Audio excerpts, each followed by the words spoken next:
오늘 이 족보는 역사죠. 그리고 이 족보를 기록하는, 셈의 족보를 기록한 이유는 이 안에 하나님의 거대한 구원의 계획이 들어있기 때문에. 이 족보는 한 사람에게 집중하고 있습니다.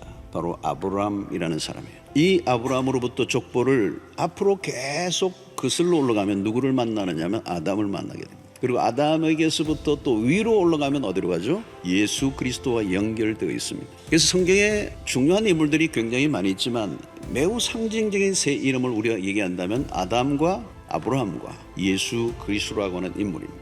이것은 성경의 구원사의 핵심적인 계보예요. 실패한 인간의 역사에 대한 하나님의 구원의 고리를 이제 아브라함이라고 하는 인물을 통하여 불러내시는데, 여기에 놀라운 비밀이 숨어 있습니다.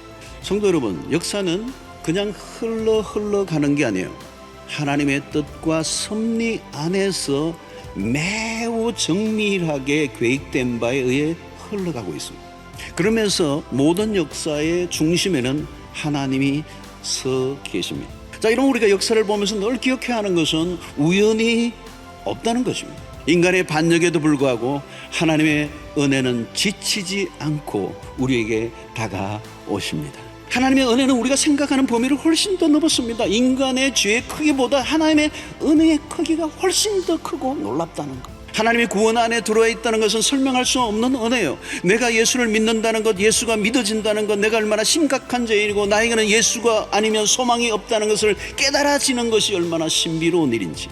인간의 편에서 절망적일수록 하나님의 역사는 더 돋보입니다. 그래서 우리는 성경을 읽어 내려갈 때마다 우리에게 요구되는 것은 믿음입니다. 항상 하나님이 일하실 것에 대한 기대를 가질 필요가 있습니다. 그러므로 오늘 우리에게 일어나는 어떤 문제, 한계, 연약함에 쉽게 성급하게 결론을 내리지 않아야 돼요.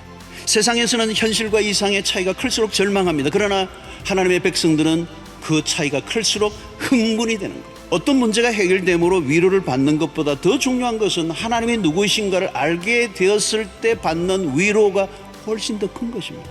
하나님의 사람들에게는 무엇인가 설명할 수 없는 기대감인데, 그 기대감이란 바로 하나님에 대한 기대.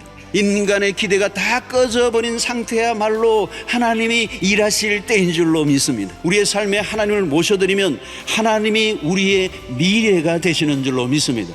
그러면 끝이 나는 거예요. 결론이 난 것입니다. 오늘 우리는 11장을 마무리하고 12장을 대하면서 우리가 아브라함을 잘 보아야 합니다. 죄로 망가진 인간에게서는 소망이 보이지 않음에도 불구하고 하나님은 아브라함이라는 인물을 내세워 하나님의 백성으로 받아들여 주시는 것. 기억하십시오. 우리가 결정하고 노력을 하지만 그것만으로 우리의 인생이 결정되지 않습니다. 하나님의 은혜로 우리의 인생이 결론을 맺게 될 것이라는 것. 오늘 우리에게 whatever, 무슨 일이 일어나든지 주님을 찬양하고 그분을 높여드리고 하나님의 위대하심, 그분의 구원은 실패하지 않음을 믿고 묵묵히 무슨 일이 일어나든지 범사에 감사하고 찬양하고 주님을 높여드리는 믿음의 삶을 살아가는 여러분들 되시기를 주의 이름으로 축원합니다.